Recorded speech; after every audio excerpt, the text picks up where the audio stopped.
สวัสดีครับอาจารย์ครับผม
Hello and welcome to another Dhamma meeting where we will discuss the Buddhist practices of charity, morality, and meditation.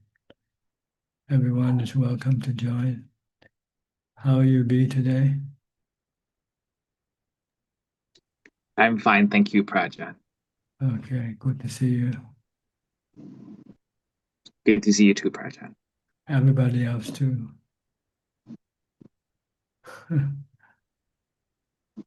Okay, who's next? Who's first tonight?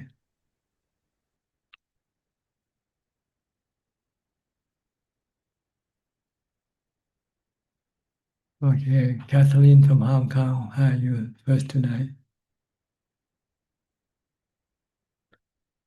Please unmute your microphone.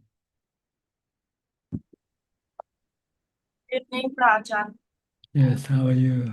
I'm good, thank you. I'm just joining here to pay respect to Dan Ajaan and also to listen in and learn from your teachings.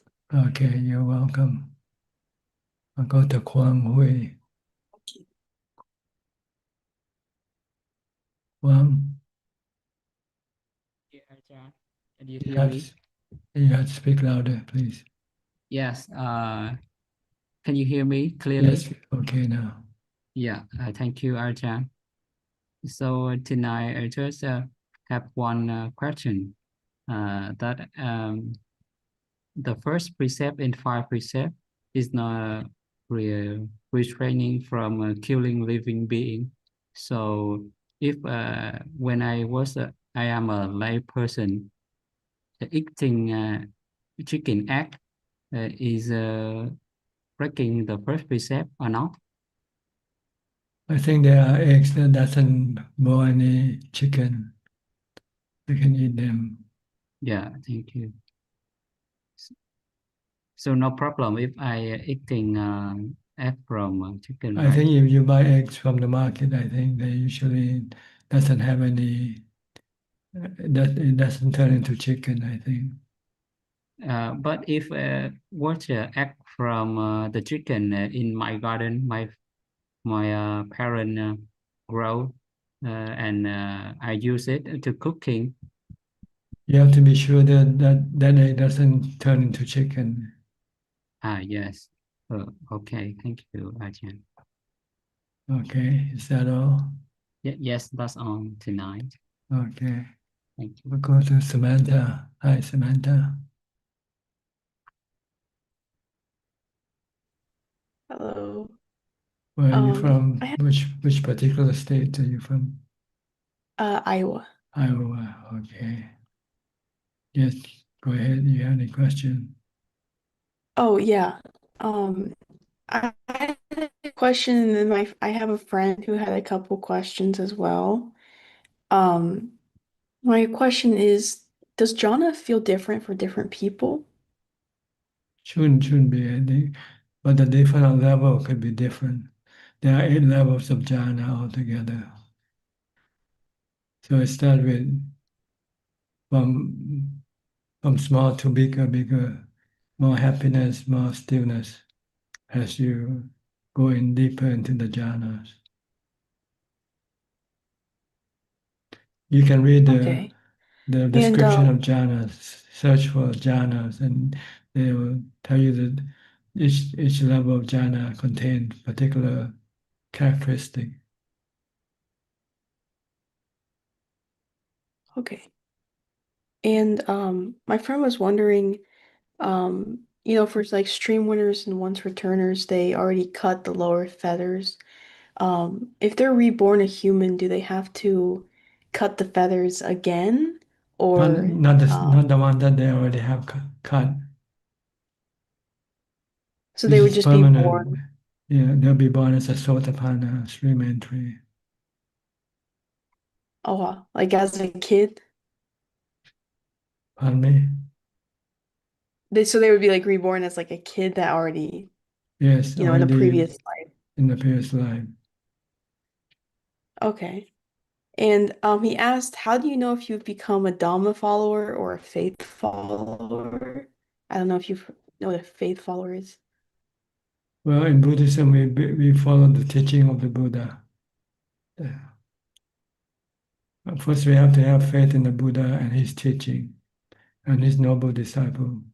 We believe that they can teach us the way to enlightenment. And after that, we have to practice to prove it, to prove that their teaching is true. Not just plain faith alone. You first believe that they can teach you to become a stream enterer, non-returner, and then you apply the teaching into your practice until you become enlightened. Okay.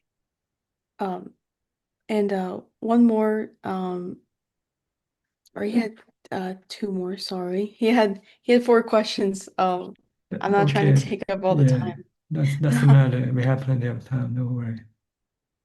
It's just two more. One of them was sometimes the three poisons are translated a bit differently. You had greed, aversion, delusion, but he said sometimes it's translated as greed, anger, and delusion, or passion, aversion, and delusion. Are those translations correct, or? They're more or less the same, I think. Greed means you crave for something, you want something. This is greed. Anger or hate is when you dislike something and you don't want that particular thing. So you can translate it any way you want. While delusion means you're not seeing the truth. You are deluded. You see a cat, you see a dog to be a cat, for instance. This is delusion.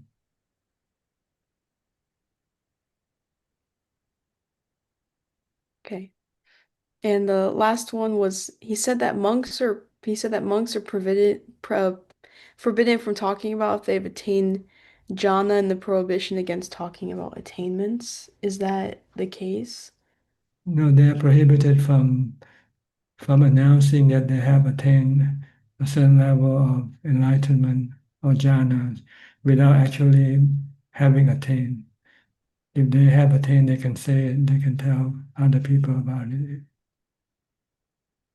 I mean, don't claim something that you don't have. So you are allowed to talk about it if it's actually true. If you know it, then you can talk about it. If you don't know, then it's better not to talk about it because you can be misleading other people. I see. Um, am I able to ask you? You can, but I might not be able to answer it. No, that's fine.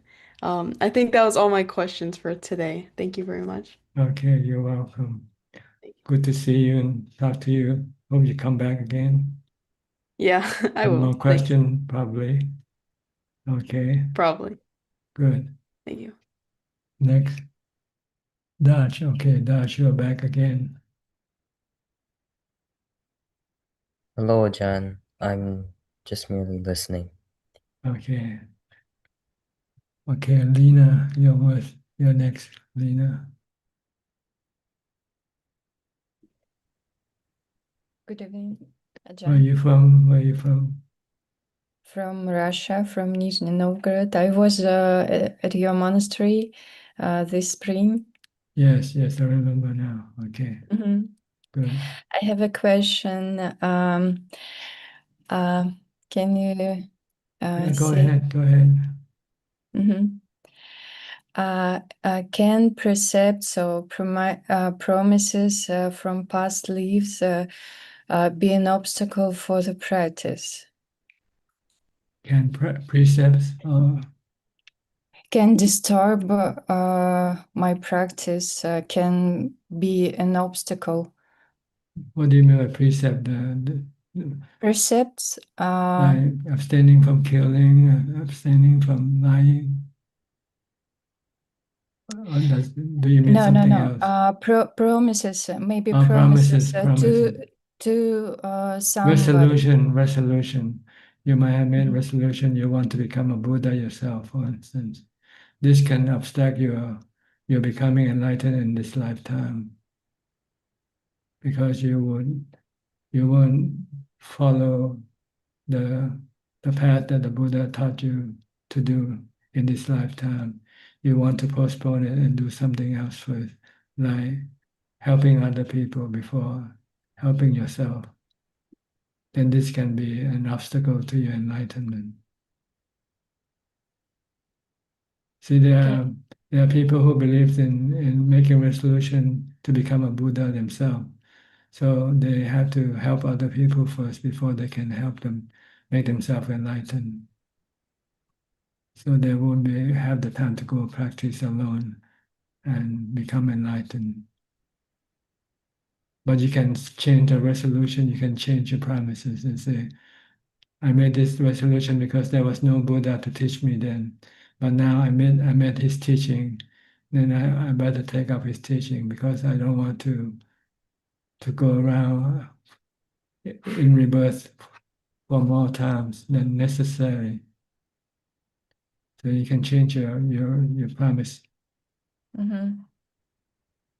What about the promises to other people, other human maybe, From past life or in this lifetime?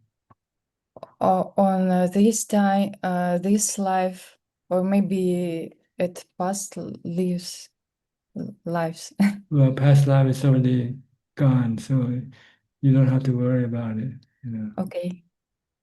But if you make promises to people in this life, I think you have to fulfill your promise. Mm-hmm. What I have to do? Well, if you can fulfill, you just tell the person that you cannot fulfill the promise. Mm-hmm. Okay. Okay, this is good Okay. enough. Thank you.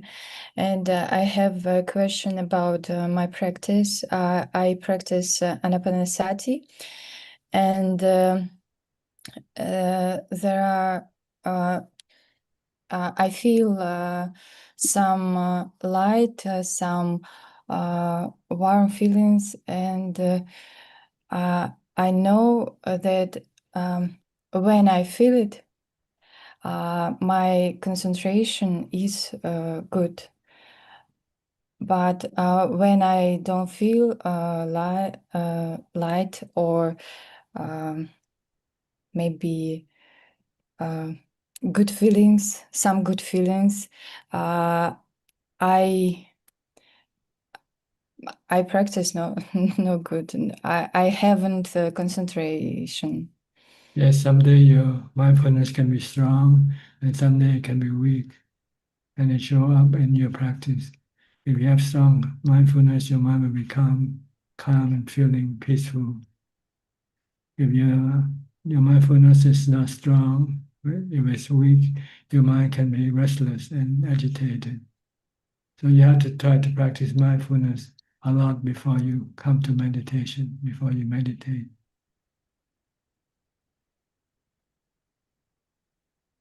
You know how to practice mindfulness? Just be mindful of a mantra, Bhutto, Bhutto, as you go about Yes, I doing your thing. practice. Yes, I practice all day. I'm trying to practice all day. maybe these feelings, light, can be an indicator that I do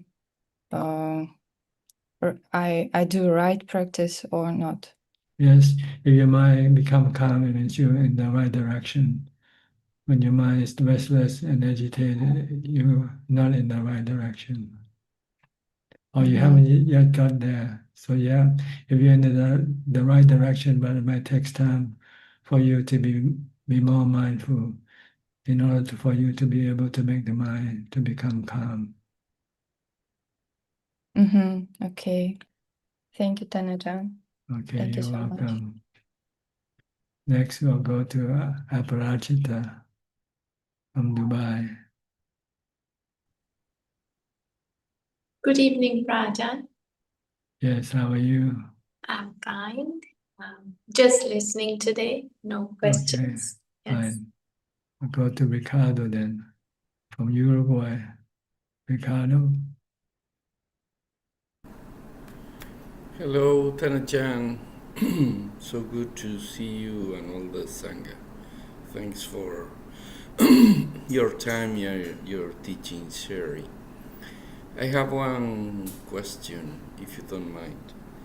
I was reading a text that says in Pali, in my bad Pali, says, Namo Pubangama Dhamma, Namo Seta, Namo Maya.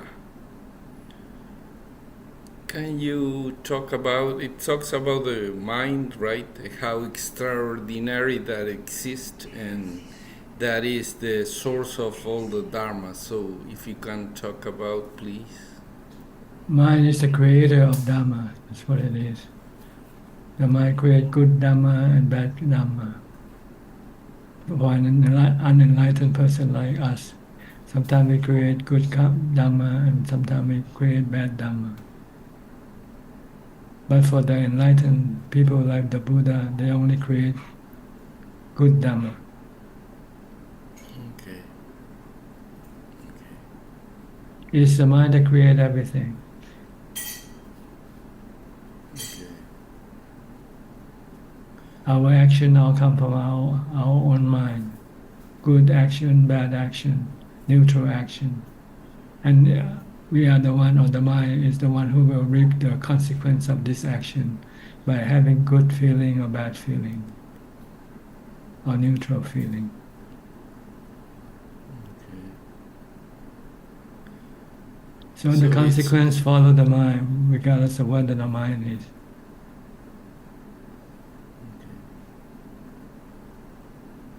I think they give a simile, an example that the tracks follow the wheels. Wherever the wheel roll, the tracks follow.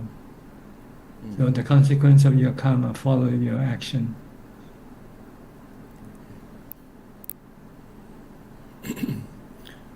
So it would be the same as karma, right? Dharma, yes, action and karma is the same thing. Yeah. Mental karma. First, you first have to think. First, the mind has to think. Then it tells the body what to do. Go steal a bike, or go give somebody some money. This is example. Okay. When you steal a bike, you feel bad. You feel terrible. You're afraid you might get caught. But when you give money away, you feel good. Yeah. True. That's what it means. Mind is the foreigners of everything. All right. Okay. So it will last forever. The consequence of the karma? No, the mind. Oh, the mind is permanent. It doesn't die. Okay. It's one of the 6 elements that doesn't die. The other 5 is the earth element, the water element, the wind element, the fire element, and the last one is the space element. Okay. But they can interact with each other and form things like people, planet, trees, animals. That's what we are. Our body is composed of the 4 elements, with the mind attached to it. The mind isn't in the body, but it's just connected to the body after the body is formed at conception point. When the conception in the womb, the four elements form the body, and then the mind connect with the body through the stream of consciousness of the mind.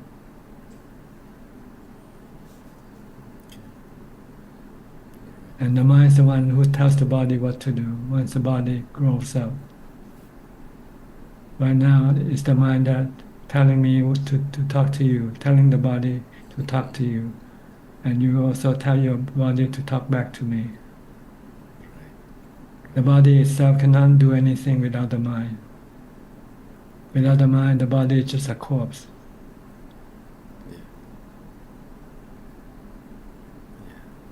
But the body is not the problem. The problem is the mind. The suffering is in the mind, not in the body. Due to the mind's delusion or ignorance, it becomes attached to everything that doesn't belong to it. And when it has to lose it, then it becomes sad or suffer. So don't be attached to anything, because nothing belongs to the mind, to your mind. When you attach, when you have to lose what you're attached to, you feel terrible, you feel sad. Yes. Right. And the way to be able to stop this attachment is through the practice of mindfulness and jhana first. You need mindfulness and jhana to be able to let go of your attachment.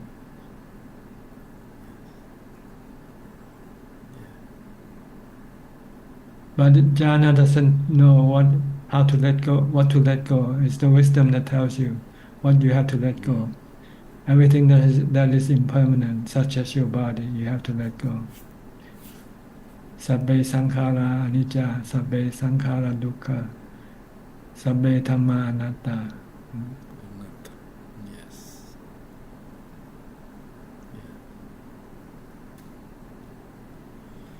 So we first have to develop jhana first. In order to get to jhana, we have to have mindfulness first. In order to practice mindfulness, we have to keep the 8 precepts and live in seclusion. These are the steps we have to take to be able to get to the final step, the wisdom and enlightenment, letting go.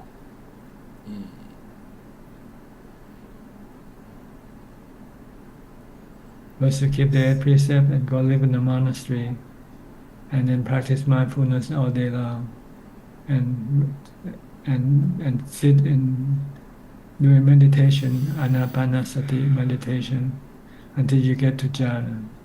Once you get to jhana, then you study what is impermanent. You say, oh, the body is impermanent, so I have to let go of my attachment. It doesn't belong to me. It's not me. It's anatta. It's made from the 4 elements. So you have to let go. One day the body will dissolve into the 4 elements. When that happens, if you cling to the body, you become very sad, you feel terrible. True.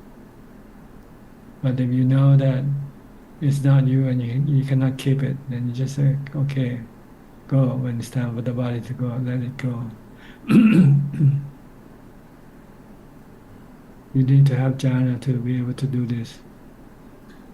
Without jhana, your defilement is stronger, your craving, your attachment is stronger than the wisdom that you have learned. Right now we have wisdom. We know the body is anicca, anatta, but we don't have the jhana to be able to let go of the body. Yes. We still cling because our delusion, our craving are still stronger.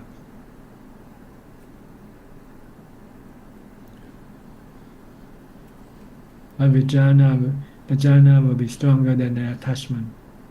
And the jhana can stop the attachment, stop the craving.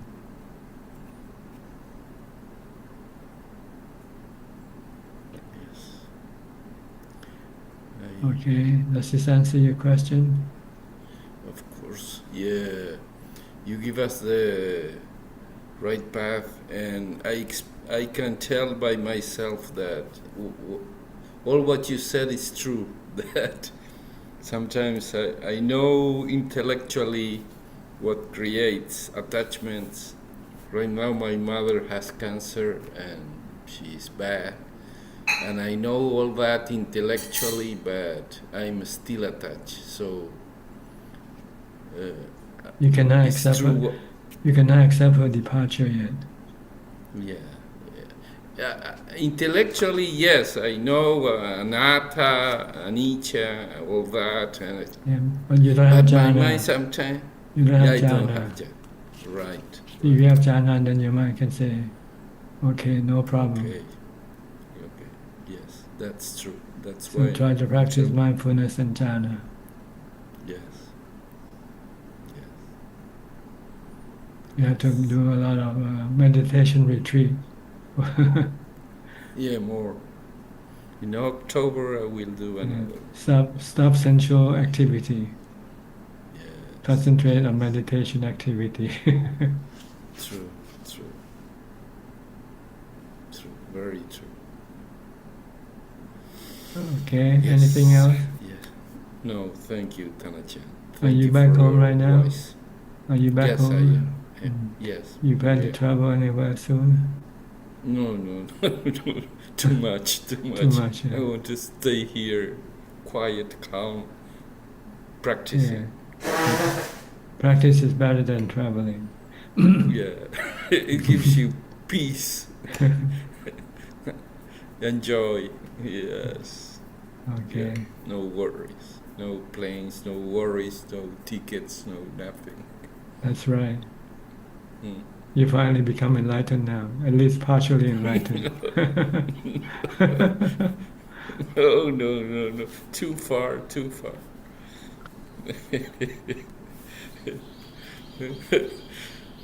Okay, I'll go to the Thank next you, person Tantra. now. Yeah, nice to see you. Be well.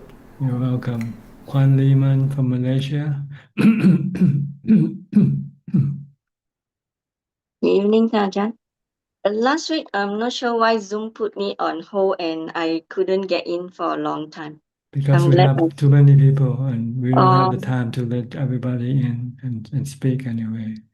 So um, the person will try to figure out how much people can come in to fill the time that we have. If we have too many people, then you won't be able to talk anyway. Or if we talk, then we'll have to extend the meeting further more than 2 hours, which can be late for me. okay. Yeah. Ajaan, when we talk about mindfulness, we are aware of the present moment. We know what is happening within us, and we always start with mindfulness of the body, the gross part. And then when the mindfulness of the body becomes stronger, then the mindfulness eventually go to the final part, like the feeling and the mind. And then eventually, No. You just stay with the body. Do not change your object of mindfulness. If you use the body, you just continue with the body all the time. It's good enough just to stay with the body. The goal is to prevent the mind from thinking. And then you want to sit down and meditate and watch your breath. Watch your breath. In order to go into jhana, the body has to be still. If the body is still moving around doing things, the mind cannot enter into jhana. So once you have continuous, constant mindfulness, the next step is to sit down and meditate. Absorption, meditation, or concentration. Focus the mind on the breath until the mind and the breath becomes one. Then you have jhana. And then after you have jhana, then the next step is to study the nature of the body, the feelings, and the mind. This is another level of practice called vipassana or wisdom. See, we have to practice three level of practices. The first level, mindfulness. We have to have mindfulness. in order to be able to meditate and enter into jhana. This is the second step. Once we have jhana, then we can go and study the nature of the body first, then the feeling, and then the mind eventually, and let go of our attachment to them, because our suffering arises from our attachment to these three things: the body, feelings, and the mind, the mental states.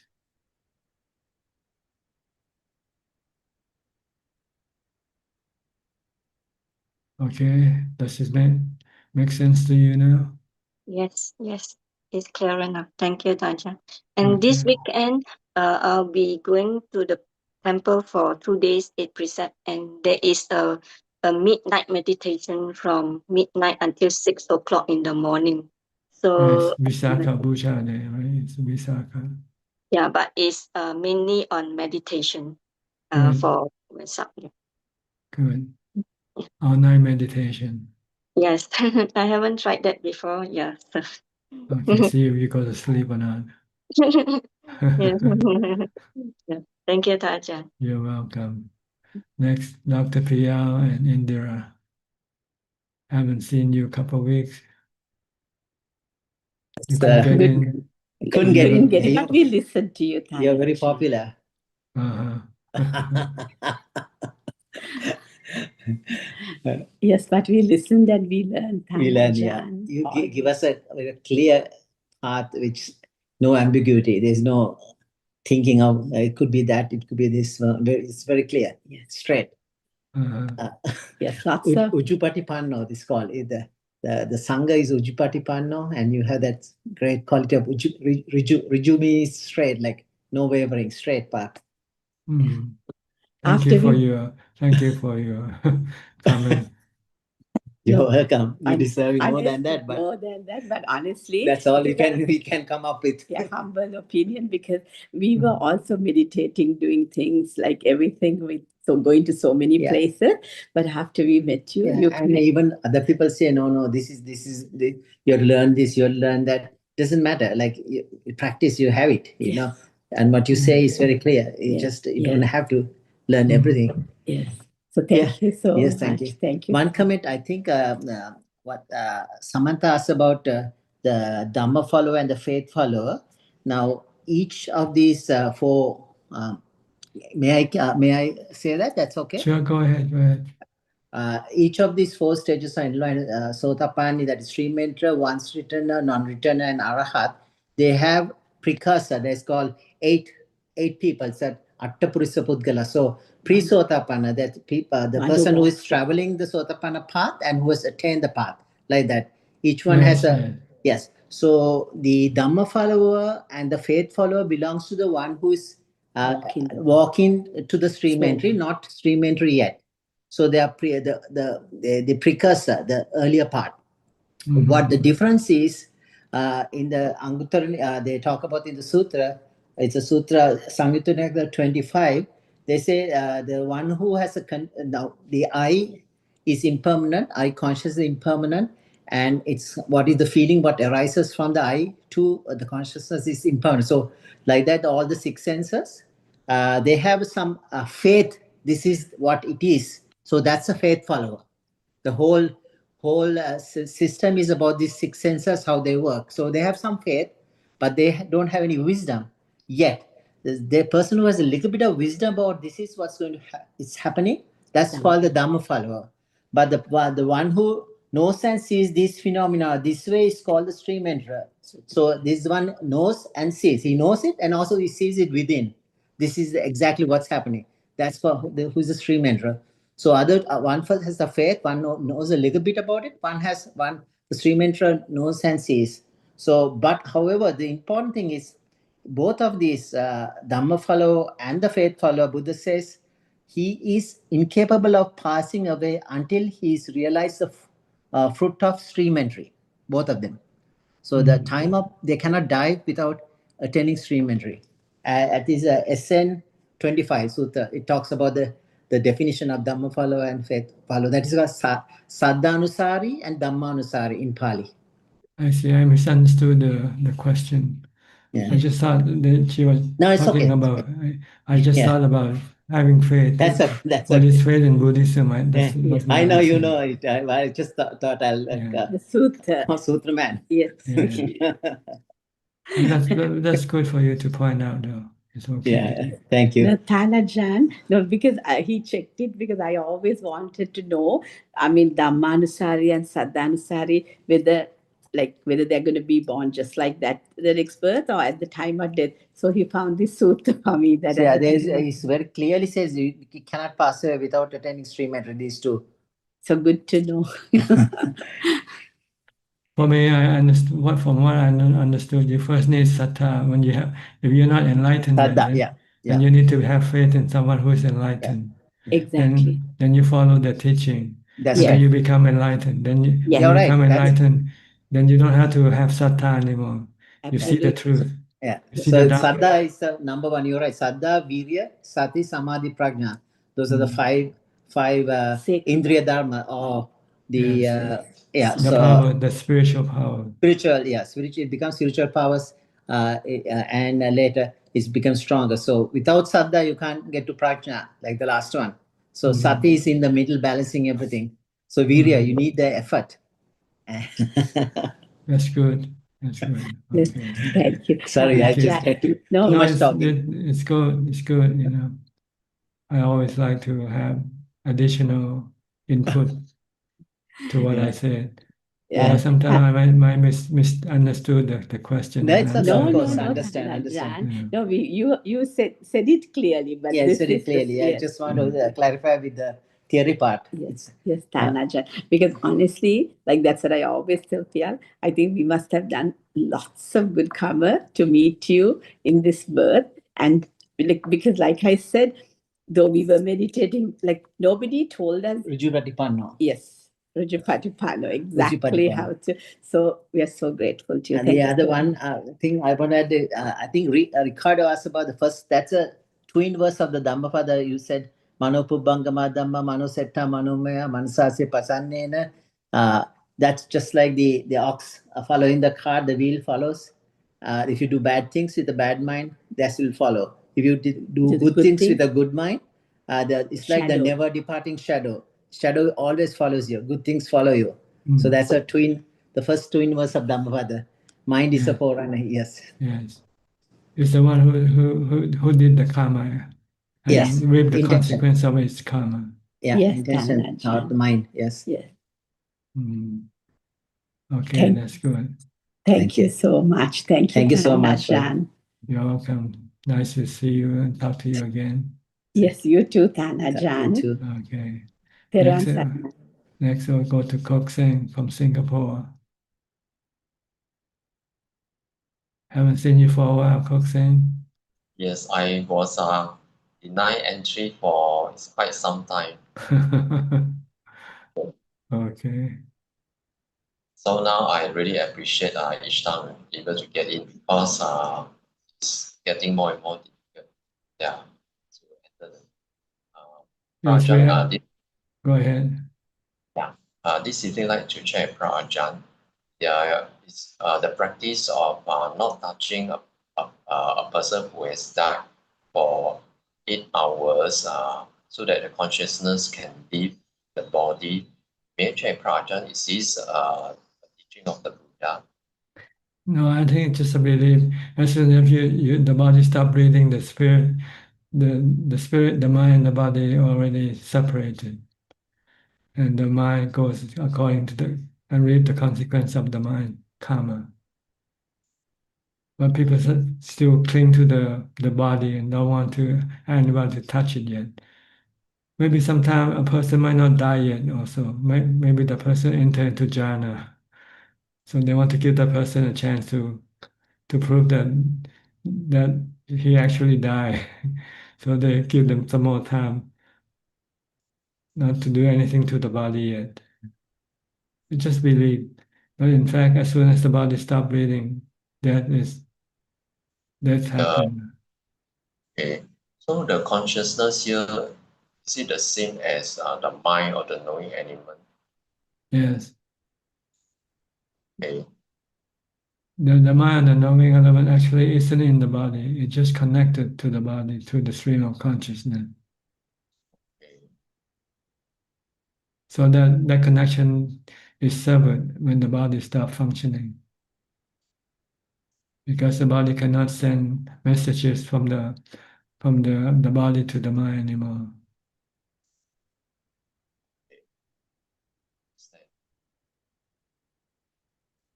Okay.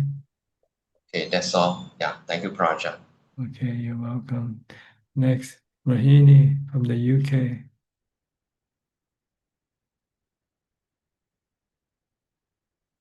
Good evening, Ajaan. Nice to talk to you. Yes. How Any are you? question? Fine, thank you. Any Uh, question? I have a question. At the time of death, as the physical body breakdowns, stop functioning, and the mind is the mind stop receiving information from five sense organ. Am I right? Why? Because the body is incapable of sending them. Stop receiving. That's right. It Yeah, stops but sending, the mind stops, the body doesn't see anymore when the body dies or hear anymore. See. the mano part still That's works. that's in the mind, not in the body. Mano is is the mind. There's Okay. only five parts in the body, five sensual Uh, organs. the nama part is still It's, working. the nama is in the mind. It's Yeah. the mind Yeah. should think. It's the nama part that gives the consequence to the mind action. So I know the contact feelings, perceptions. It's still there. It's still It's part of the still there, mind. but not. Yes, they do. They do. They function as the karma that will create the consequence. According to the karma. Mhm. Good or bad karma. The person has no mind, has no No way control. of No control. controlling. No, the consequence of the karma, the mind has no control. Mind. Okay. It's like So when you go to sleep, you cannot control your dreams. oh, right. Yes. It's So the a mind good works or that bad same karma way. that is a good or bad karma that creates a dream for you. When you have good dream, it's your good karma that produces the dream. When you have bad dreams, it's the bad karma that produces the bad dreams. So this is your dreams is an indicator as to what will happen to you after you die. Yeah. Whether That's you what that force at the time of depart, the body and the mind separate, and that force pull you. Yeah, it depends according on to. which one is stronger, good or bad karma. If the good karma is stronger, then you have good dreams. You're in heaven. If the bad karma is stronger, you have bad dreams. You're in hell. Yeah. Okay. Heaven or hell is not a place. It's not a location. It's a state of mind. Some State of the people think spirit. you can control. Okay, last breath, last mind. Probably I will have some good. It's just It's not possible. it's a way for lazy for people not to do anything right now, and wait for the last moment to do only good karma, just a few seconds before you die. Yeah, How it's much very clear now. Yeah. how much good karma can you do in just a few seconds? Yes. Yeah, it's And very besides, when you die, your mind is not in control anyway. You become restless and agitated and fearful. You won't be able to think properly. Yes, very clear, John. Thank you. So don't wait until the last breath to do your good karma. Do it now. Now While do you it still now. Person who has jhana, I think, is more likely to have a very good. That's another form of good karma. Jhana is good karma. Wisdom is the highest form of good karma. Yes. Thank you, Ajahn. You're Thank you. welcome. Thank you. Okay. Next we go to James from Texas, I think, right?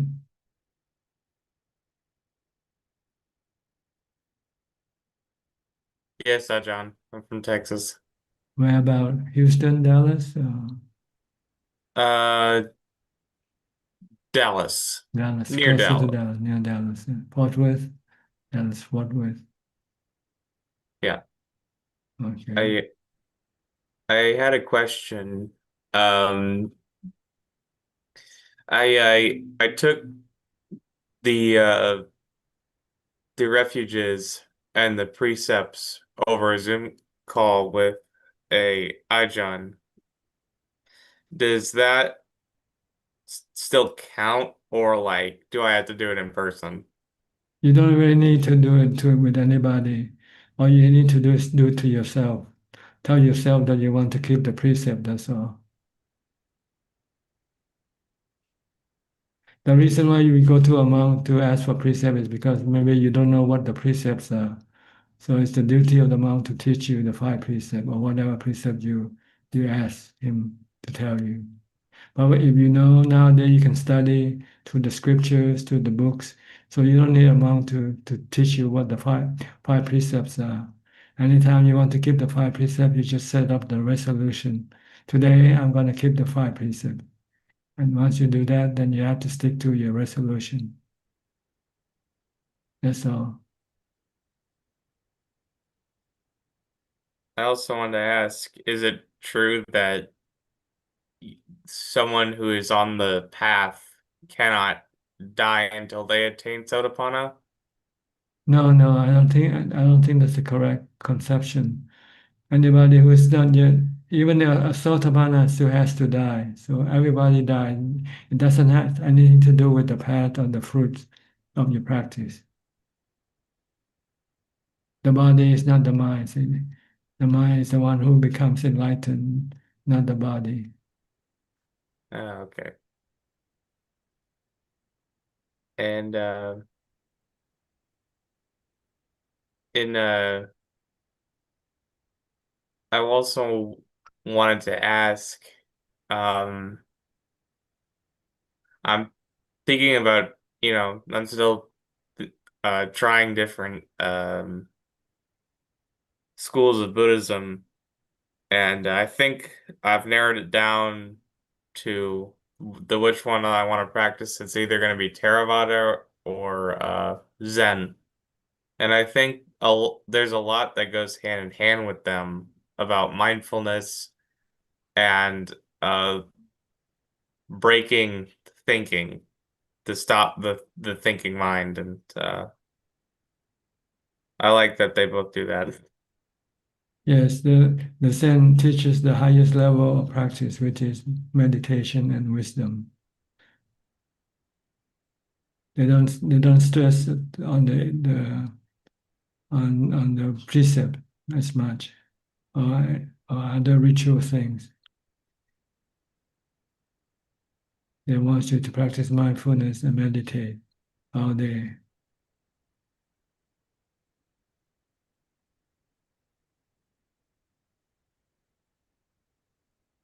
I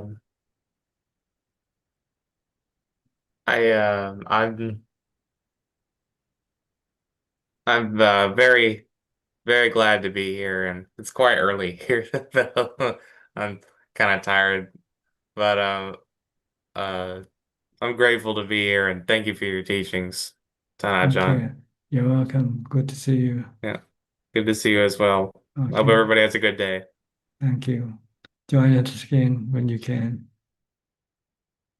Okay, next get Yenso from Penang.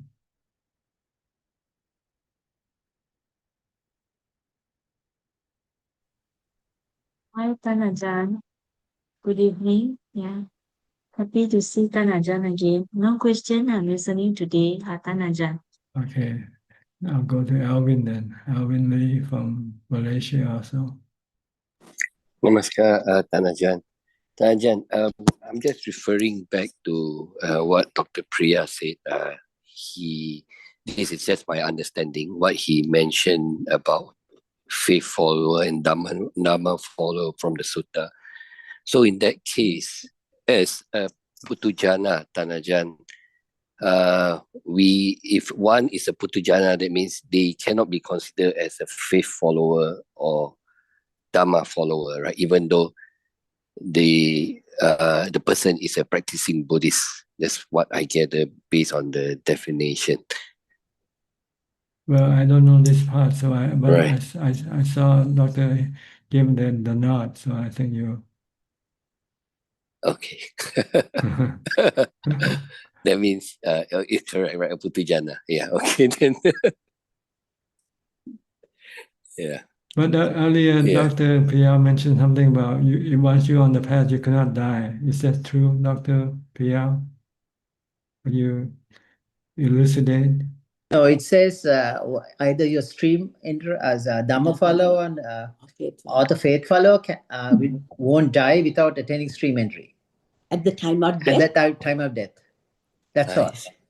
Yes. Nice. So before stream entry, Dhamma follower, faith follower, you are practicing like a person who is practicing the path but not attain any of the 8 attainments. So you're Pruthakjana. But that's okay. That's where we all start. Okay. Okay. That means it's a pre-stage to become to enter the path already, Dr. Priya, right? That's my understanding. Yeah. You're Okay. a candidate. You're a candidate for stream entry, but you haven't yet achieved the requirement. Okay. Thanks. Tanajan, and thanks, Dr. Priya. I think that's clear. Thank you very much. Okay, you're welcome. Next, go to Nining and her mother from Indonesia. Yes, Ajahn. We are here just to pay respect because my mother very happy to see Ajahn. How is she doing? Okay. Yes, she's doing well. She's doing another operation 4 days ago. All right. Not to worry about the body. Let the doctor worry about it. Yeah. She's the mind. There's nothing she can do anything to her body. So leave it to the doctor and the nurses. Yeah. Yes, Ajahn. And sometimes and I also teach my mind that in the future I also should treat my body like I treat my mom's body. Yes. Yeah. Not cling to the body. Not cling. It's not you. It doesn't belong to you. It belongs to the 4 elements. Yes. One day the 4 elements will claim this body. Yeah, and after surgery, my mom experienced the partial dementia Ajahn, at that time. And then I said to myself that, oh, so why should I cling? Why should I attach to anything or anybody, when in the end, sometimes they are meaningless, Ajahn. Yes, eventually they just become useless. Yes, Ajahn. Once you become a corpse, nobody wants a corpse anymore. Yeah. This teaches me that I be more ready for everyone's departure. Yes, Yeah, Ajahn. good. Yeah, thank you so much, Ajahn, for the teaching. Thank you, Ajahn. Thank you. Okay, you're welcome. Bye-bye. Thank you. Okay. Next, we'll go to Mike. Mike from New York. Hi. Good evening, Ajaan. I'm just listening today. I don't have any specific questions, but I do want to thank the Global Sangha for your energy and you, Tanajan, for your teachings and your guidance. Okay, you're welcome. Next, Philip from Malaysia.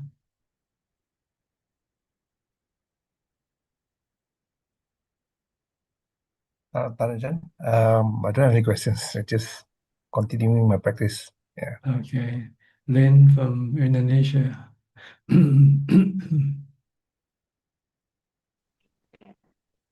Good evening, Tanajan.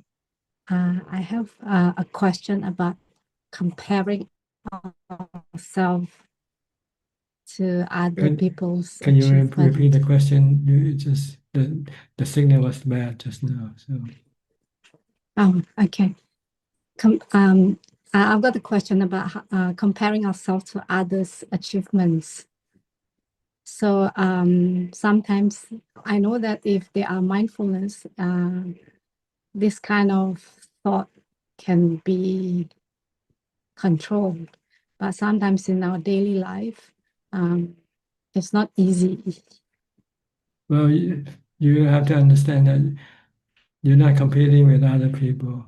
Your enemies or your competitor is yourself, your defilement. That's what you're competing with. So just compete with your greed, hate, and delusion. Don't worry about other people, because it doesn't make you any better or worse when you compare yourself to them. You have to see whether the greed Theoretically, your greed wins or you win every time. When the greed wants something, wants some sensual pleasure, and you say, no, I want to go to meditate, then you win. See? You don't want to lose to your greed, hate, and delusion. Other people doesn't matter. You cannot you cannot control them. You cannot force them to do whatever you want. But you can force your defilement to stop doing what they want.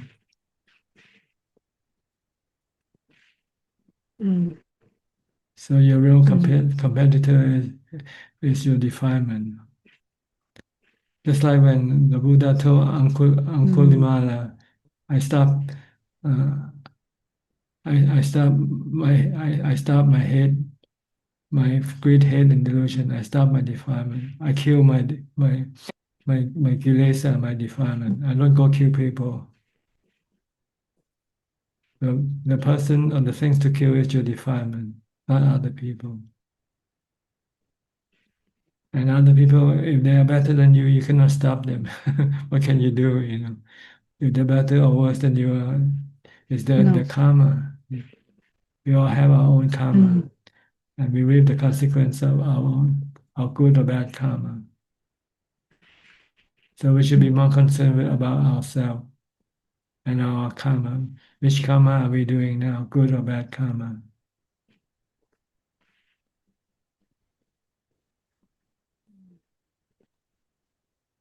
If we do good karma, happiness follow. If we do bad karma, suffering follow. So comparing is a form of greed, is that correct? It's a form of jealousy, maybe. I don't know. I think you're jealous. When you see somebody better than you are, you feel bad. Or I don't know, maybe you feel inspired. I don't know. It depends on whether your mind is in a good or bad state. If you're in good state, you look at other people better than you are and say, oh, I should be like them. Motivated.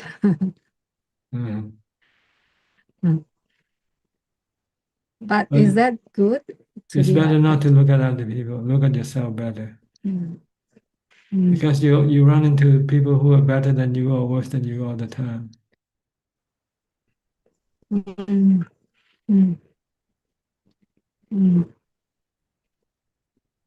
If you want inspiration, look at the Buddha and his It's not easy to disciple. overcome this kind of feeling, though.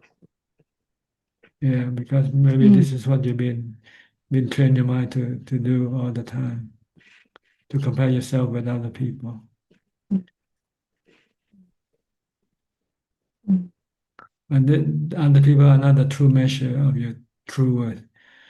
The true worth is your defilement or the Dhamma that you have. This is what you should use as a measuring stick. How much Dhamma I have, how much Kilesa I have.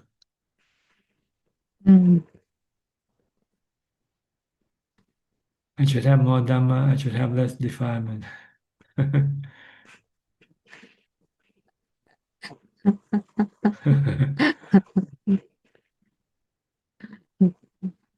Yeah, maybe this society has trained us to be like that. Yeah.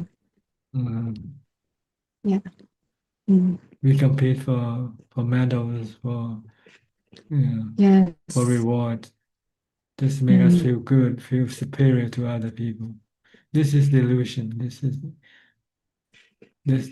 is the self behind pushing this thing. I am who I have to be better. You know.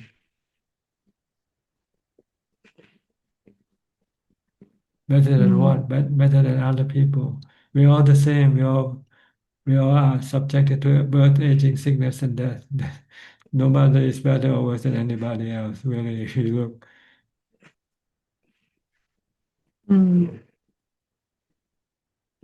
Okay. So Okay. if you So want it's got to to, do with the karma also. It's not that, yeah. yeah.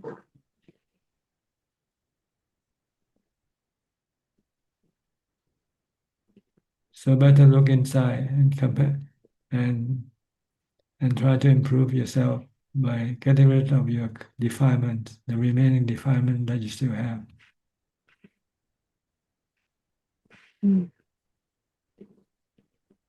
Okay.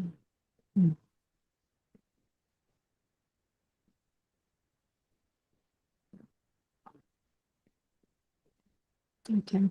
It's very clear, Tan Ajahn. The Buddha said that you should strive to get rid of the remaining defilement that you have in your mind and strive to develop the Dhamma that you haven't yet developed yet. This is what you should be doing instead of worrying about other people, whether they're better than you or not.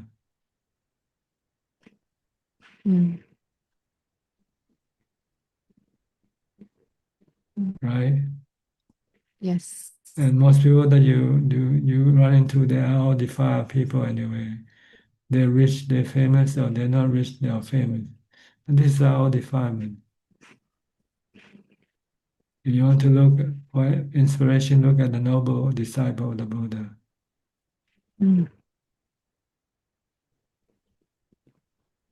If you can find them, which is not easy, because they're not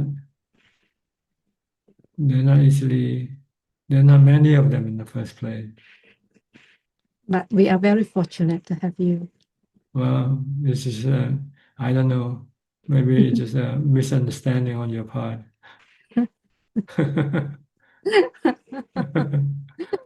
Maybe I'm not who think you I am anyway.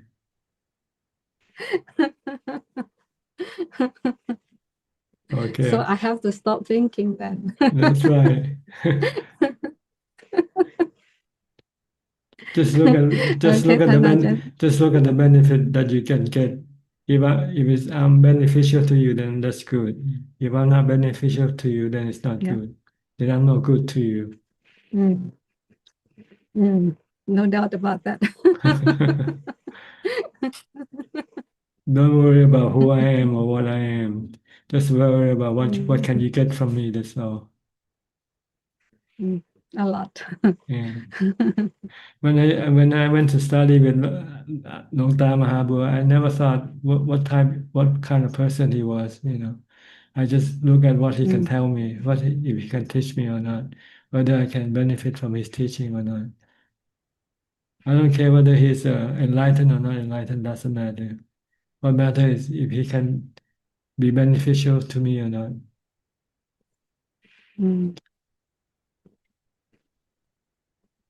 So don't try to get attached to the label, attached to the person. Oh, he's this or he's that. No.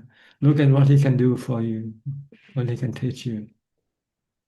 A lot of people they got stuck to the label of the person. Oh, he's this, he's that, and so they become enamored with that person. And they don't even care what that person is telling them what to do.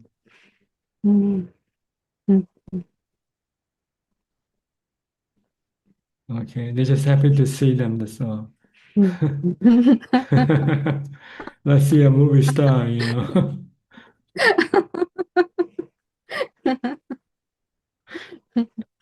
It doesn't matter if your movie flop on the box office, you're still a star, you know.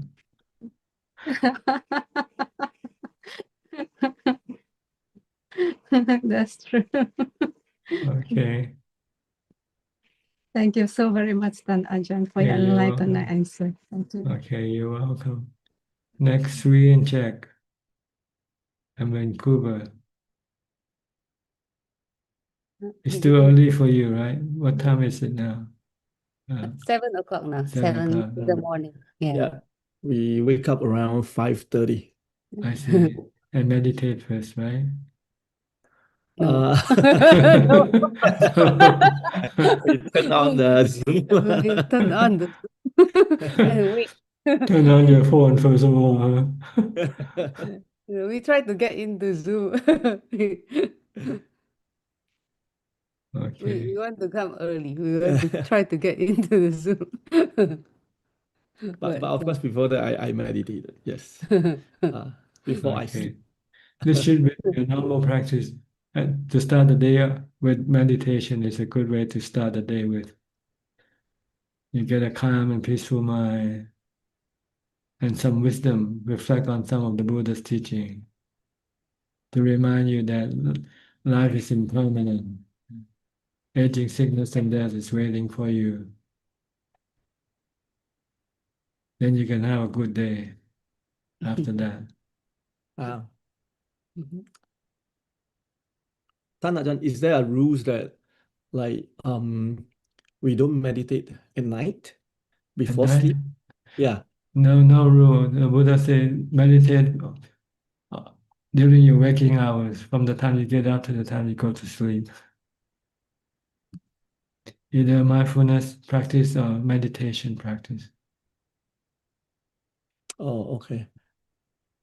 Because I knew that like in the Sutta, Buddha rest like from 10 to 2 o'clock. 2 o'clock, right? Yes. That's because And he recommends monks to do the same. From 6 to 10, meditate or mindfulness practice, walking meditation or sitting meditation. And from 10 to 2, go to sleep. And from 2 to 6, before going on arms round, do more meditation practices. Oh. Oh, okay. And during the day, practice mindfulness. And if you have time or opportunity to meditate, do meditation. So the more you do, the faster you become enlightened. The less you do, the longer it takes for you to become enlightened. So you want to get rich fast, or you want to get rich slow? Fast. Okay, then you do a lot of meditation then. Similarly, people want to get rich fast, they have to work harder, right? Yeah. Yes.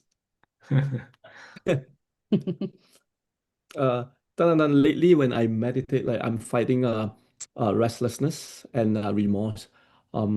If Buddha is not enough, then of course I extend my mantra. What causes like remorse?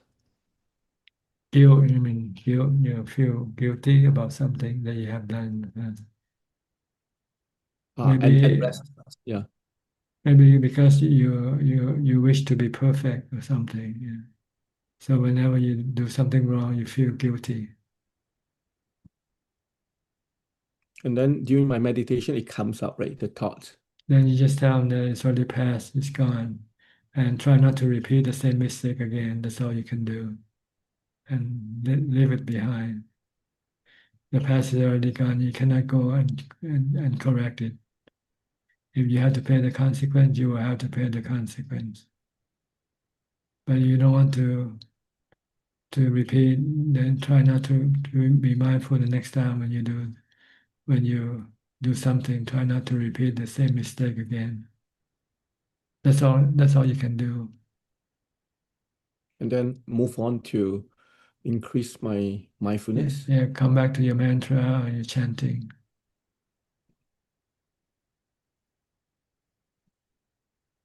Okay. You And, cannot go back and change what you did. If you break something, you cannot go back and unbreak it, right? Yes. Okay. Because I always think of like Veno and Angulimala, right? But you can always make things better now. Mm. Things happen in the present. Nothing happened in the past or in the future. The future is not here yet. The past is already gone.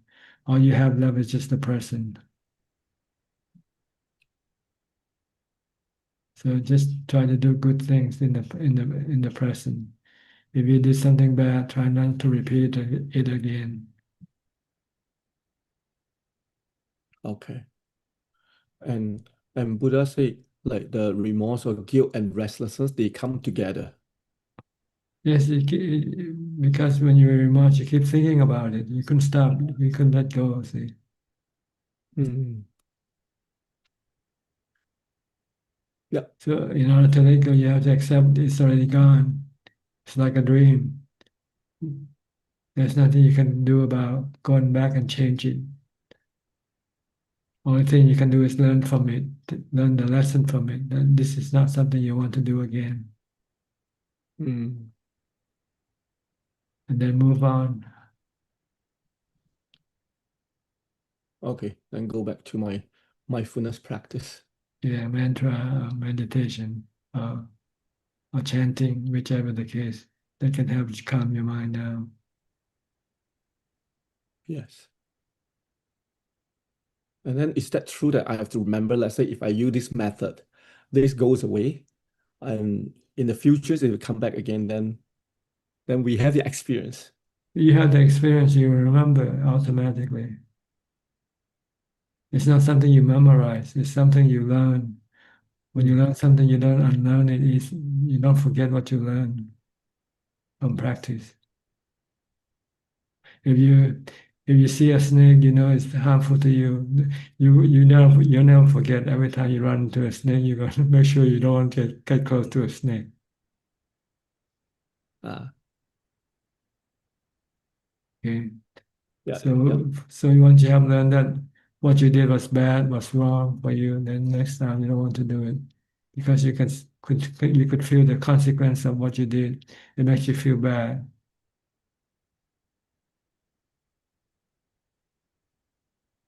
And you don't want to feel bad, so you don't repeat the same thing again. Then you won't feel bad. Mm.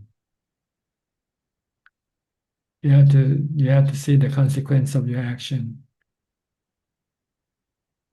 Then this you don't have to remember. It will stick with you forever.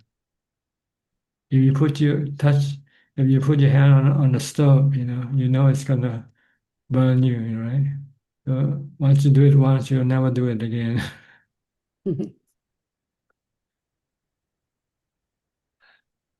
Yes. Okay, you have to learn from experience, not learn from memory. If you learn from memory, you can forget. But if you learn from experience, you'll never forget. Like someone asked the Buddha, can an arahant forget? Yes, if it's something he remembers with memory, like names and name of people, he can forget that. Is there anything that he doesn't forget? The Buddha said, yes, the four noble truths he'll never forget. Because he learned it from experience. Mm. So anything you learn from experience, usually you don't forget. If this person stole your money, you'll remember forever, right? The next time you see this person, anytime you see this person, Yeah. he stole my money. Yeah. Oh, he stole something I love. Mm. It So hurts. It hurts you, right? When you lose something you love. and that is the experience. That's right, experience, not memory. Mm. Right now, it's the memory we're talking about. This now is memory. You don't experience the hurt yet because you haven't lost the money yet. So you can remember, you can forget. Yeah. But Yeah. once you feel the consequence of losing the money, then you'll never forget how painful it is. Mm. The same with okay, suffering. Mm. Okay. Anything else? So far, yeah, there was just like, I encountered during my meditation. So thank you, Tanjan. Yeah, thank you for the teaching. And you, check. How come we all feel the suffering, but we don't really we know that Remember, like we didn't think there's like the money got stolen. We got the money got stolen. Like I mean we felt the suffering, but we cannot really Retain. not enough like the experience is there, but I guess we didn't practice, right? we don't know how to get rid of the suffering, see. Oh, The goal is the Buddha taught that once you have suffering, if you want to get rid of the suffering, you have to look at the cause of the suffering. And the cause is your attachment to your money that caused you to suffer. If you don't attach your money, you don't suffer. It's something you want to throw away already, and somebody takes it away from you. yeah. You don't feel anything. You feel thankful. Yeah, I don't have to go discard this thing myself. Somebody's Oh, doing it for me.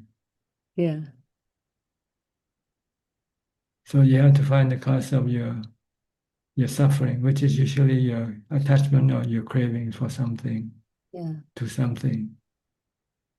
And if somehow you can turn your mind around and say, this thing is not worth being attached to, it's more painful than to keep it. It's more painful to keep it than to give it away.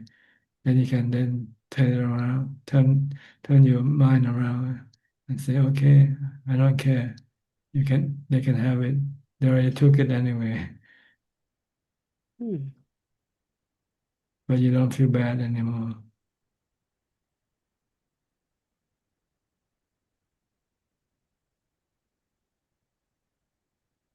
You have to see everything that you possess right now that can harm you, can cause you suffering. Yeah. Yeah. So it's better not to have them if you can. So Mm. anybody take it away, then you should be thankful. They're taking away your suffering for you. Like taking your husband away, you just be feel thankful. I don't have to worry about him anymore. Once he's gone, you smile. You don't believe me.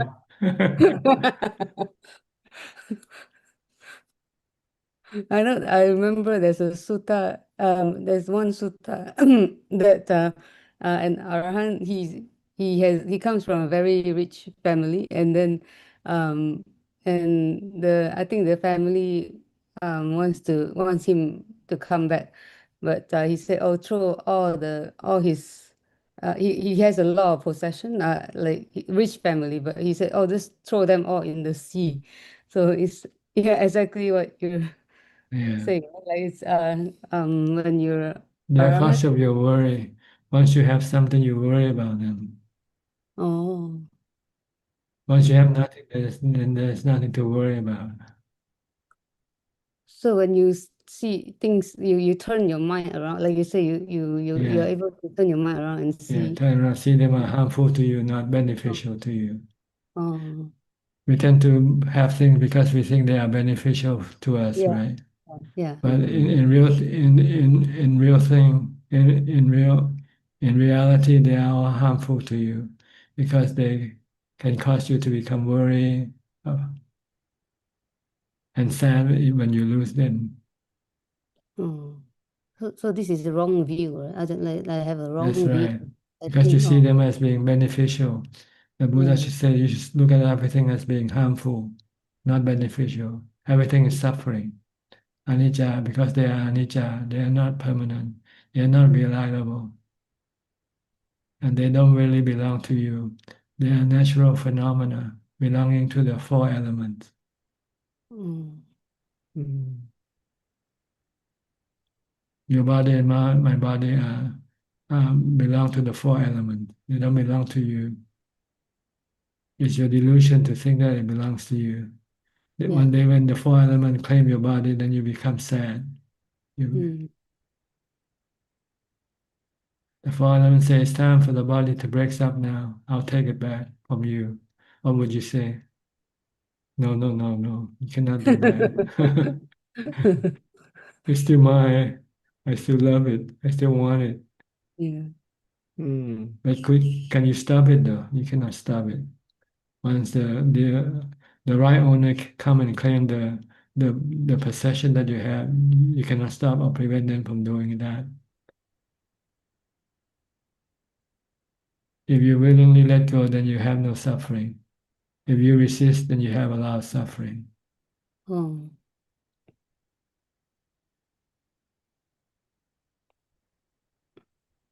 Right? yeah. Yes. Okay. Yes. So try to let go now. Teach yourself to let go of everything that you have. Mm. And So then yeah. and then test yourself by giving something away to see how you feel. Whether you Oh, actually let go or not, you'll know if you have to give something away.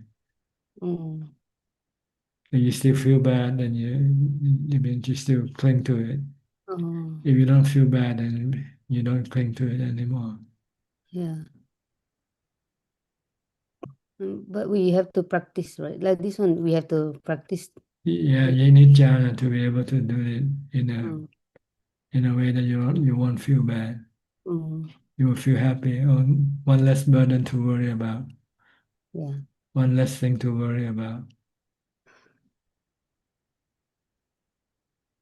Eventually, you want to give up everything, give away everything.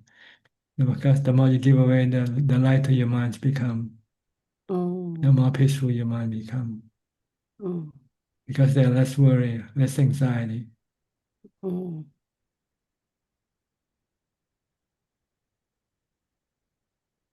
Yeah, Ajaan. Okay, Well, so this is what charity is here for you to do. Give to mm, charity. yeah. Check around, look around yourself and see what you really need and what you don't really need. What you don't need, give it away. Oh, Test your result, test your ability to let go or not. oh, Just keep only the essential, the things that you really need to have to exist. yeah. Besides that, if you don't need anything for your existence, then give it away. Oh. Then you can become a monk like me.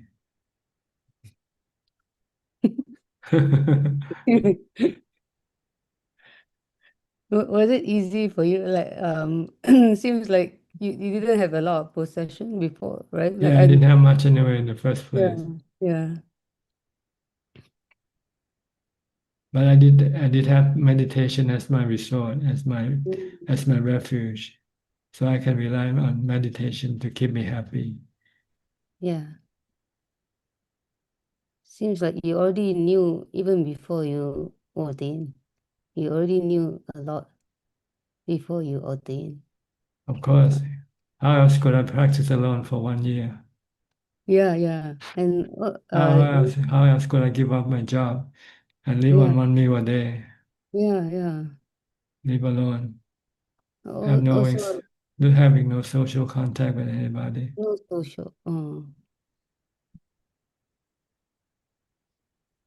At that time, you don't have teachers, then, but I know you have I the have the Sutta. Buddha as my teacher. I have the books here. Yeah. Without the books, I wouldn't be able to do it. Oh, And there's the Satipatthana Sutta. Before that, there's the Anicca, the book on Anicca. Everything is impermanent. oh. Oh, Anicca, the book. Okay. Nothing lasts forever.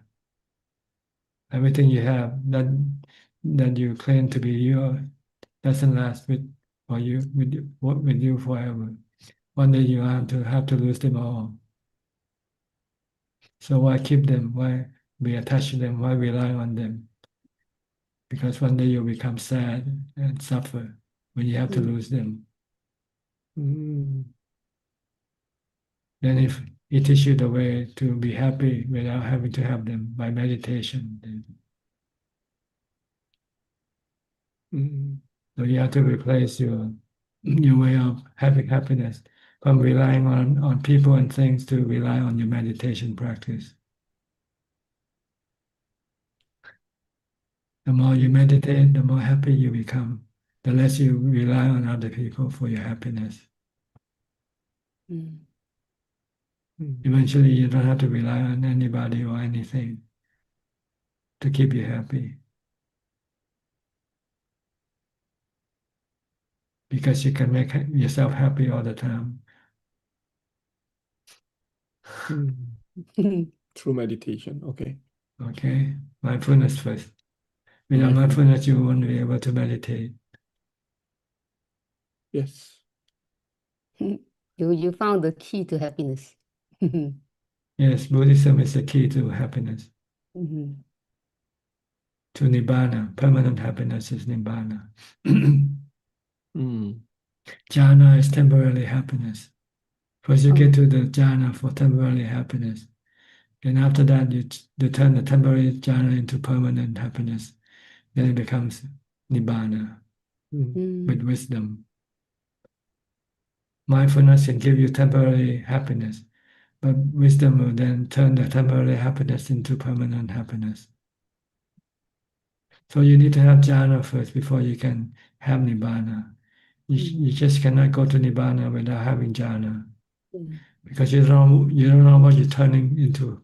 You don't know what happiness is in the first place.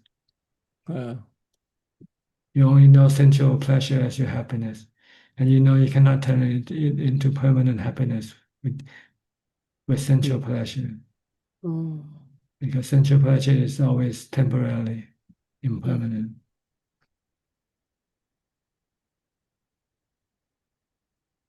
So first you turn your sensual pleasure into jhana pleasure. Once you have jhana pleasure, then you turn it into nibbana pleasure, finally. Okay. Yes. So you have to keep the eight precepts first. Stop the sensual pleasure activity. And then meditate to get to the jhana pleasure. Once you have the jhana pleasure, then you teach the mind what is making the mind not permanently happy. Then you find out it's your craving and your attachment, your defilement. So you use wisdom to get rid of them. Once you have no defilement left in your mind, no craving left in your mind, then you have permanent happiness.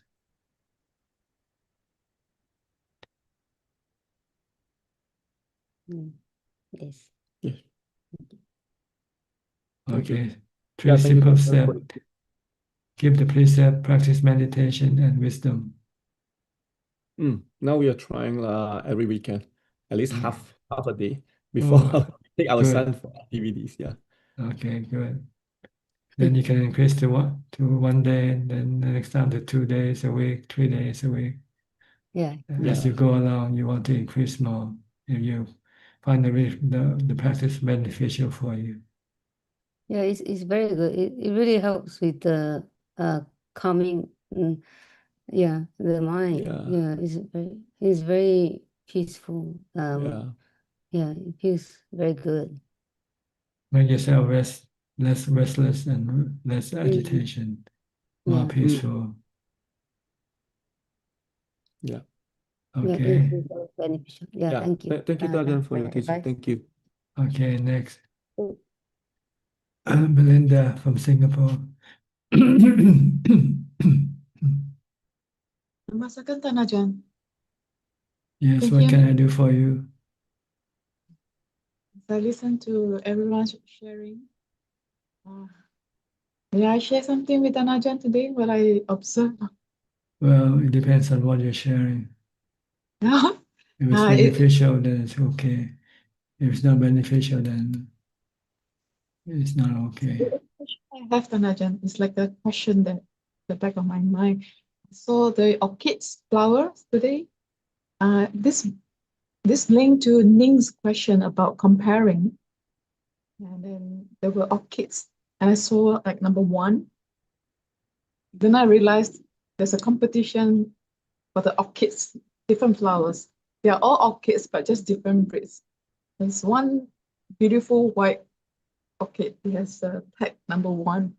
So I approached the gardener. I said, "How did the flower?" Who is competing? Are the orchid competing among themselves, or you are competing them? I think the human beings, dude. I do not know how that they get the label of that. I think it's done by human. Yeah, it's a defilement. They don't want to.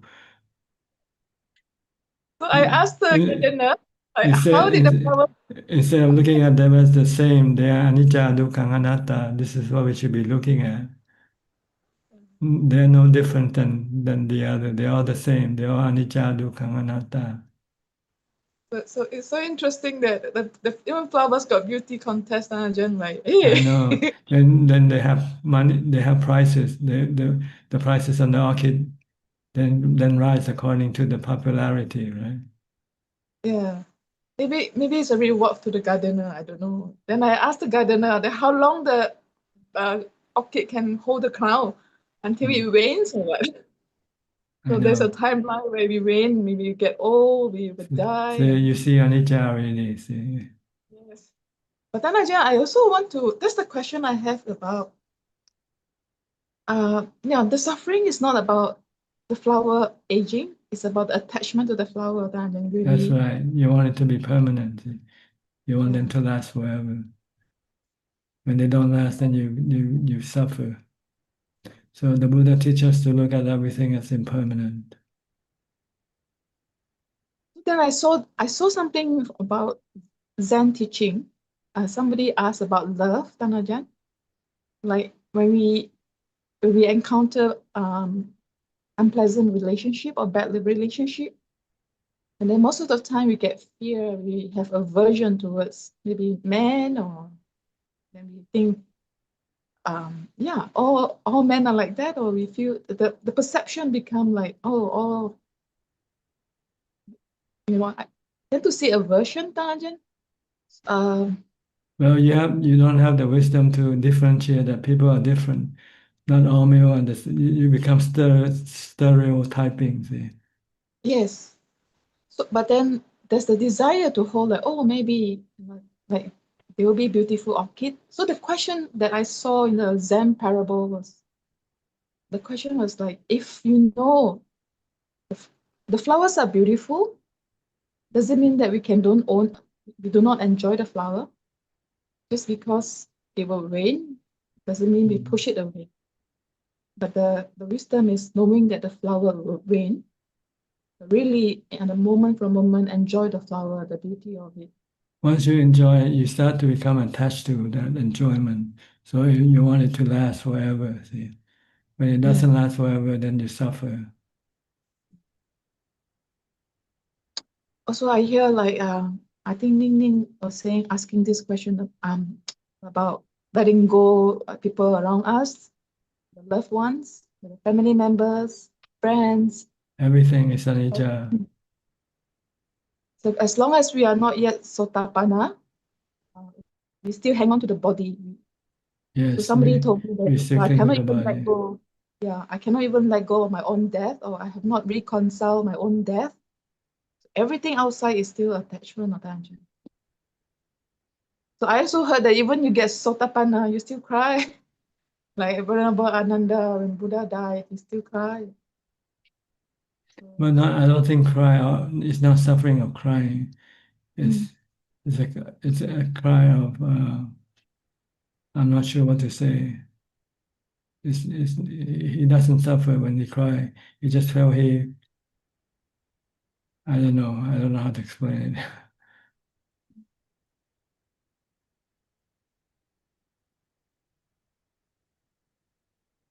Maybe he suffered. I don't know. But crying doesn't mean that you have to suffer when you cry. You can be crying with happy tears. Have you heard of happy tears before? Yes, I Okay. really experienced that. Touching. Cry because you feel joyful when you see something.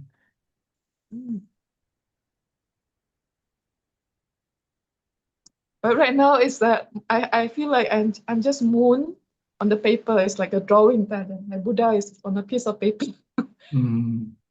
But I have not recognized this. So it's just a lot of reminder that maybe today the last time I will see Ajahn, or maybe today my last day. But there's it's very subtle, like, I hope there's a next week. So these are all very subtle, deep sankara or habit that, yes, Ajahn, I understand. Okay. it means you're still attached to them. If you're not attached to them, then you don't feel bad. You don't feel bad. And in order to be able to get rid of the attachment fully, you need to have jhana to do it. But Tanjan just said jhana was just temporarily, and then the defilement That's will come back. temporary happiness, but it also have equanimity. It's a different thing we're talking about.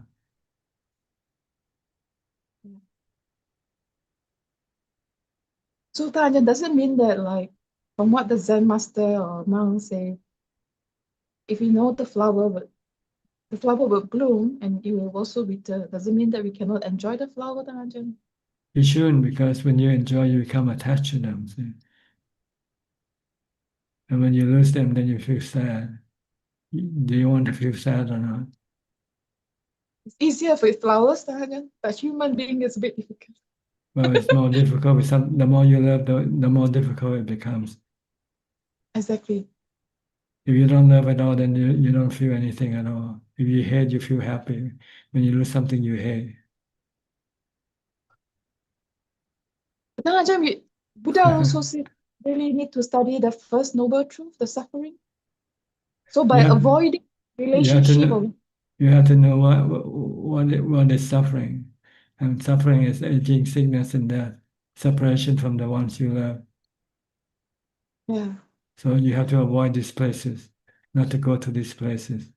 Don't take birth, then you won't have any suffering. So if you find a so-called love, Tanajan, somebody love, and then You have to have love with detachment. Love with what you call altruistic love. Love by giving, not love by taking. You love somebody, so you give them lots of money. That's okay. That kind of love. Don't love someone and expect money from them.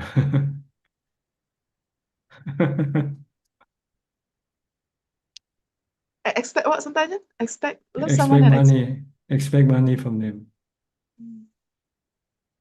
Yeah, I feel at this point I feel like it's conditional. Like I want, like, we look out for one another, that kind. Just like I talk to Tanajan, I benefit from Tanajan, like a 1 way or 2 way. It should be one way, giving. True love that won't cause you any suffering is love by giving.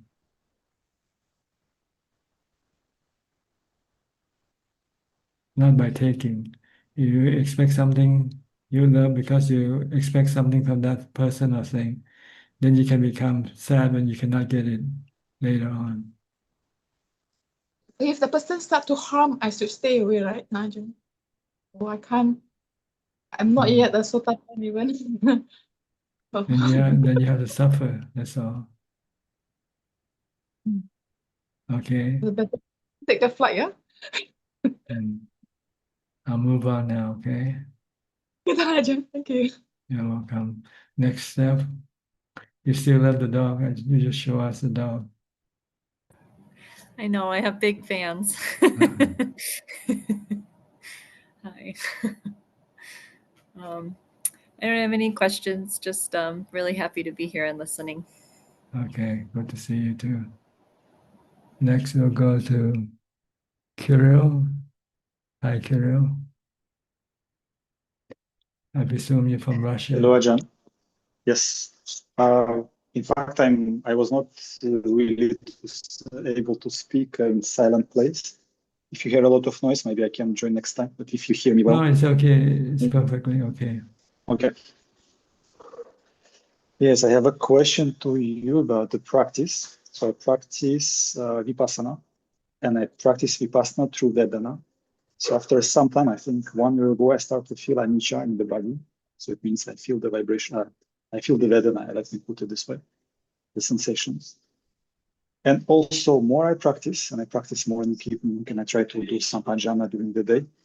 But this practice brings a lot of suffer. I mean, I understand the suffer. I understand what is dukkha, not by intellectual, but it's there. Every part of me is suffering every time. Just I have a contact, something activates, sensations are rising, and then I have this dukkha, but there is this feeling of attachment constantly there.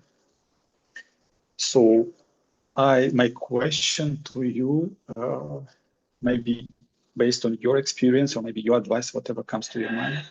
Of course, I understand that I need to deep into anatta, so I need to really understand this anatta concept, not intellectually as well, but based on experience, and it's going well. I think it is. If I reach the sensation rising and falling, thinking is rising and falling during my practice, it works well. And how I know it works well, for example, in the morning when I sit, I have a lot of tension in my body. I accumulate something the day before. And then when I see it and rising, falling, and I'm all the pictures from the day yesterday, for example, start to pop up, like raising sensation, tension, release. Then the picture of yesterday, I did something, I said something, it's released. Then again, tension, it stays for the release, then another picture. And then it can go like to the past. And I know my body is becoming lighter, just within 1 hour. But when I would open eyes, I'm not able to reach this equanimity, if I may. So awareness, I believe, is still there because I feel the sensations anytime, but equanimity is not there. And this is my question, is in the practice, what I'm trying to do is, as I'm taught to do, is to constantly check with attention from time to time, actually, just to do a bit of a scan of the body, be aware what is happening in the body, because if I can have strong sensation in my head, for example, or like here or somebody, but I don't feel that there could be blind spots in the body. So I don't know what's happening that way, especially when I walk, for example. Does it make sense to scan, or it's rather to let it go and to observe as it is?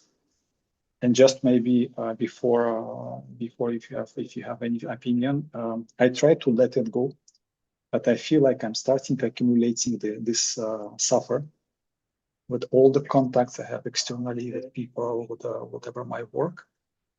And I don't really do let's say part by part. I don't move attention slowly, just touching, just a little bit. Okay, what's happening? Okay, so, and I don't need to do any mental activity for that. It's very smooth. It's a smooth. I feel it. Like it's just I can move from head to feet in 1 second, so no problem. But it requires a little bit of let's say my attention and action. So there is a doer, somebody who is doing this action. So my question to you, basically, how to overcome this suffer phase. Anicca is there. Anatta, I believe it. I know it. I know what is dukkha, but everything is dukkha, and I feel it on every second. How to overcome this? You need to get into jhana first. Yeah. You have to still your mind, and the way to still your mind, you need anapanasati. You have to focus your attention on your breath when you meditate. Forget about the feelings that you use. It doesn't make your mind become still. You need watching the breath instead at the tip of your nose, and nothing else. Just stay constantly mindful with your breath. If you can do this for a few minutes, your mind can start to become calm and eventually become still, perfectly still. Then you have equanimity. Once you have equanimity, then you can then study the nature of feelings and know that they are anicca, they keep changing. They have good feeling, they have bad feeling, painful feeling, and neutral feeling. And they are anatta, you cannot tell them which one you want. They just come as they like. So if you don't want to have any suffering, you must not have any reaction toward them. You should just remain observing, merely knowing. With equanimity, you can do this. Then you will have no suffering when you have to face all three types of feeling: painful feeling, pleasant feeling, or neutral feeling. You need to have jhana first to be able to do to see that the three feelings are anatta, they are natural phenomena that you cannot control. And all the three characteristics, I can feel it even now when I speak. Like it's changing, it's anatta, and it is a suffer at the same time. And of course, they are related. Once you see one, you see the other two. Yes, exactly. And to your point about anapana, when I sit and I practice, anapana is naturally there because I don't concentrate on any point. I just know I'm breathing, and this is the breath, and it's constantly there. And this is the Vedana, and it's exactly Vedana in the meaning of Vedana. No, I you feel just it in the body. Yeah. you only want to concentrate on the breath alone, no Vedana to Okay. stay with Which one is object. possible.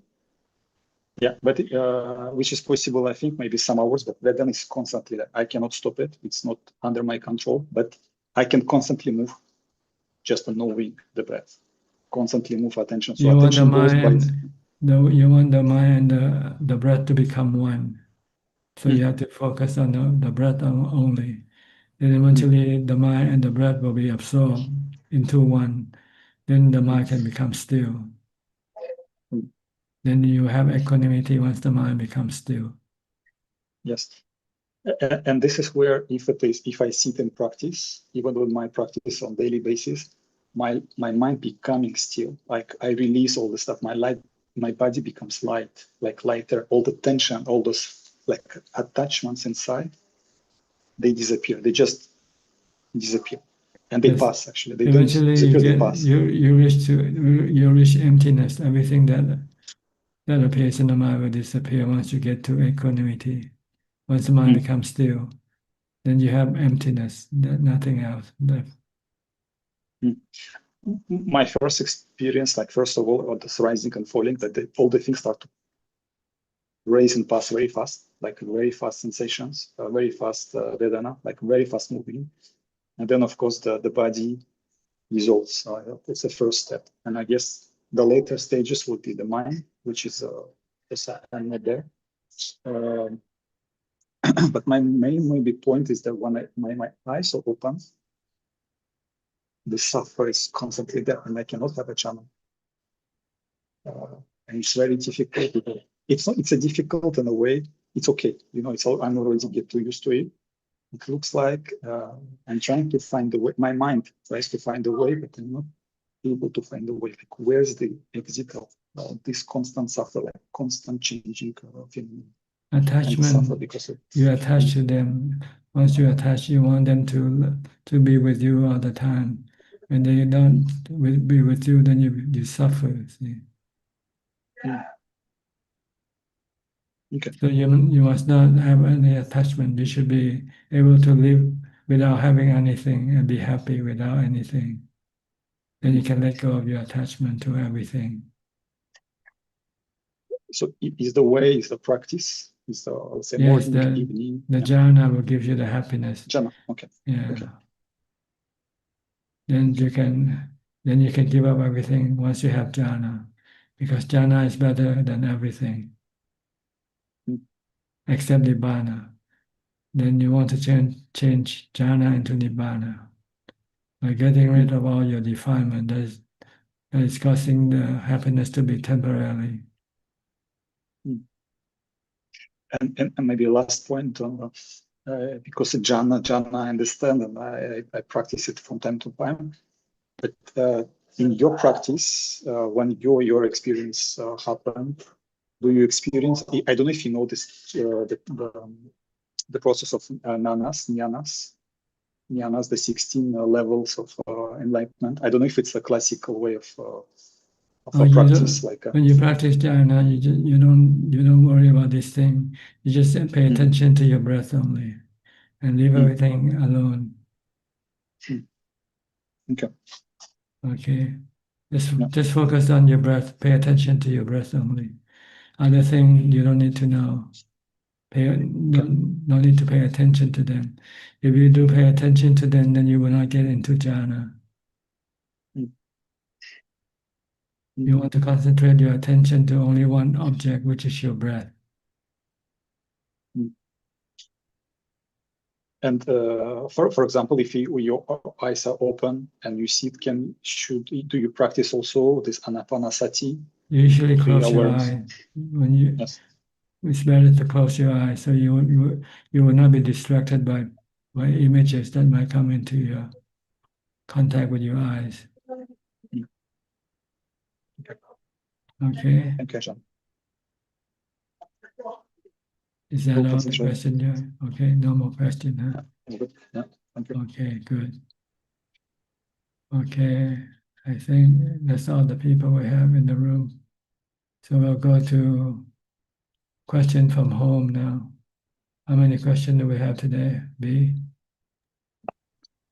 Namaskaran Prajan. We have 6 questions tonight.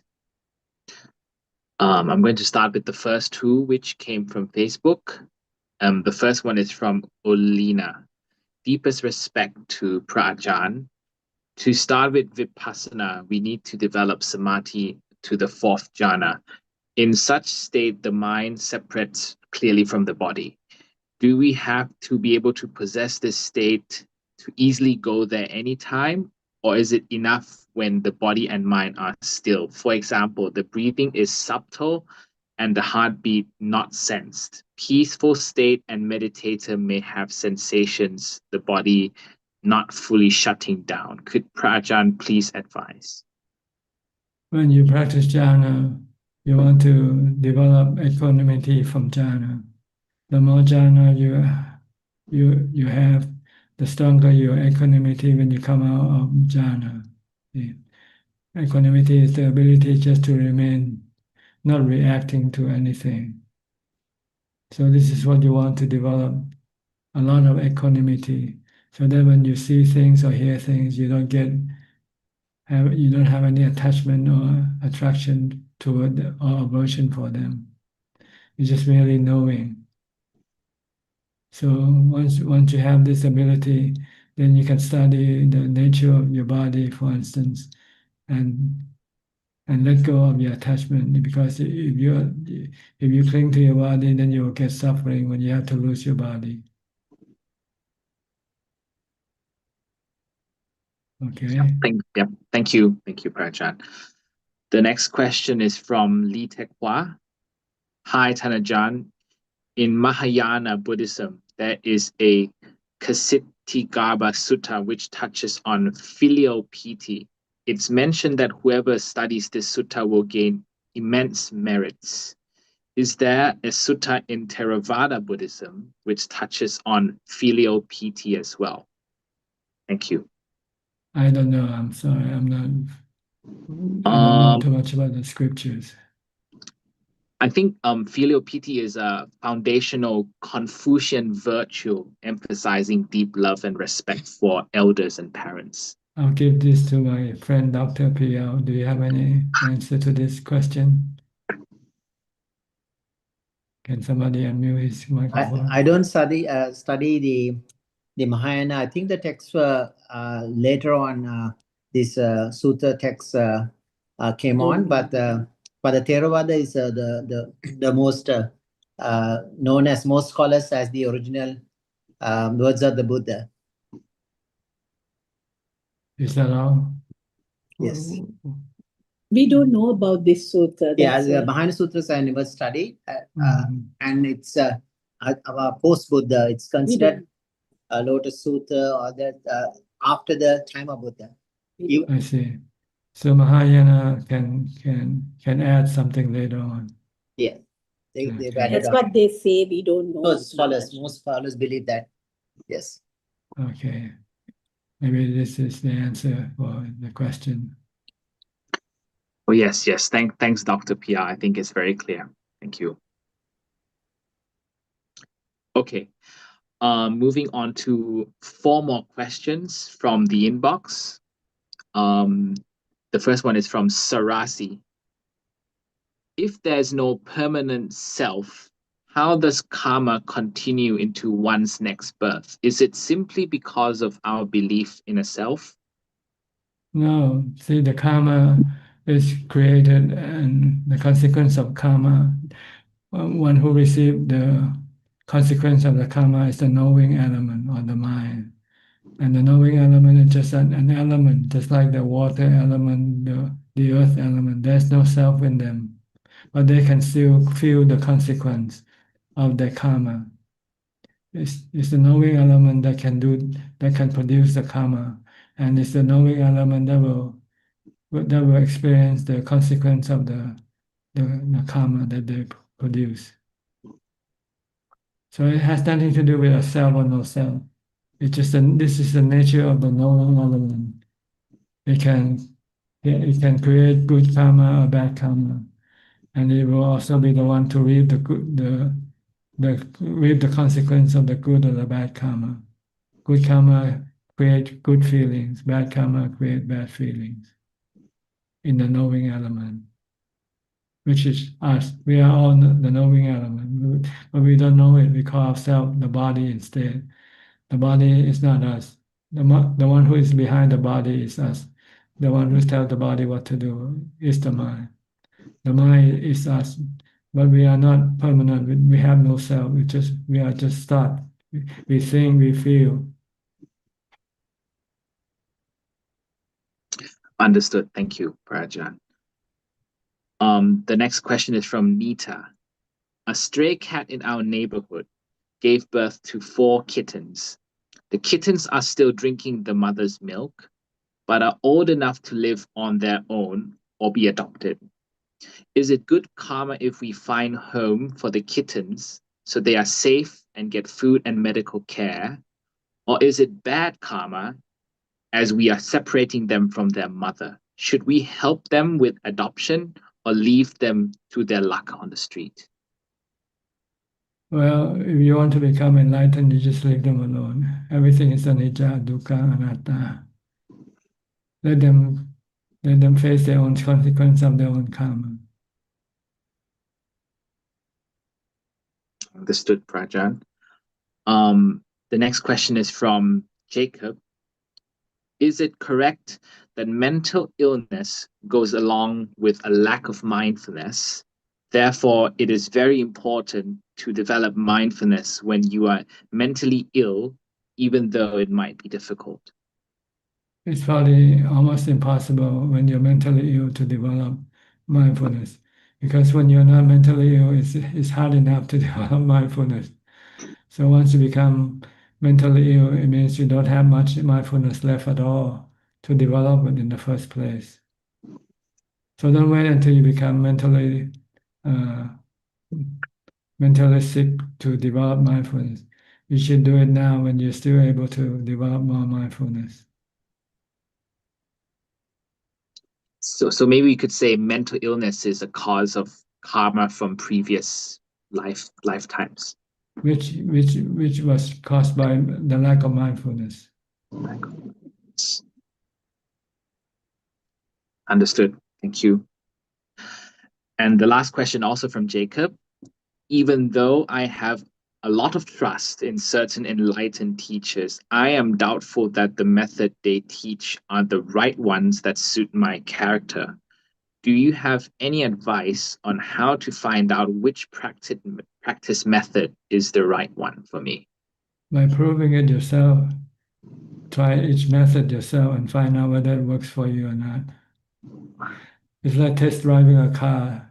You go to a car dealer and they have many different models and you don't know which one is good for you. Then you just have to test drive all of them. Find out the one that suits your character, your preferences. Right? Okay.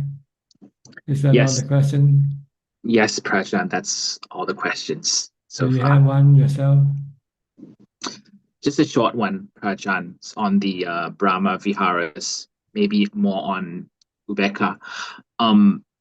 When I, in my daily life, how far should I take Ubeka? Because sometimes taking it too far and not, just ignoring, things that happen, it may seem to be a bit selfish, whereas metta, karuna, and mudita are the other 3 characteristics that we need to use to, to live in the world socially. So, I mean, my question is basically how to find a balance between the first three and Ubeka. When you cannot use the first three, then you use the fourth one. Oh. You could still use the other three, use them. If you can show metta, do it. If you can show compassion, do it. If you can show mudita, do it. But if you cannot do it, then you just have to use equanimity. Like the question just now about the cat, if you don't know for sure whether this is good or bad, if you take any action, then you just remain, do nothing. Because you don't know whether you're gonna hurt them or not by doing. So if you don't know for sure that it will be beneficial for them, then it's better not to do it because you might harm them. Yes, I find it's a dilemma. I mean, even when reading the question myself, I think it can turn out either way. If I help the cat and then we don't know what happens to it afterwards, but if we leave it and then we find out it got ran over by a car, for example, maybe we have guilt afterwards. So I think it's a tough dilemma to manage. Well, it's not your fault, is it? If they get run over by a car, it's them who run toward the car themselves. It's not you who pushing them toward the car. No. Well, you should feel guilty for their action. It's not your action at all. It's just maybe like, oh, if I brought them into the shelter, I would have been able to prevent that from happening. Then you feel guilty about something, about your action again, whether you should do it or not. So if you're not sure, then don't do it. Okay, understood. If you're sure that it's beneficial, it's good, then do it. Then don't worry about the consequence. Willing to pay the consequence. Understood. If it turns out that it's not good for you, your action wasn't good at all. All right? Yes, Prachan. Thank you so much. Okay, that's about all the time we have for tonight. Thank you for your company. I wish this meeting is useful and can help you advance in your practice. In the meantime, please be safe, be mindful all the time, and keep on practicing. And if all goes well, I'll see you all at the same time next week. Thank you and goodbye. Thank you, Ajahn. Thank you, Prachan. Thank you, Ajahn. Ajahn. Thank you.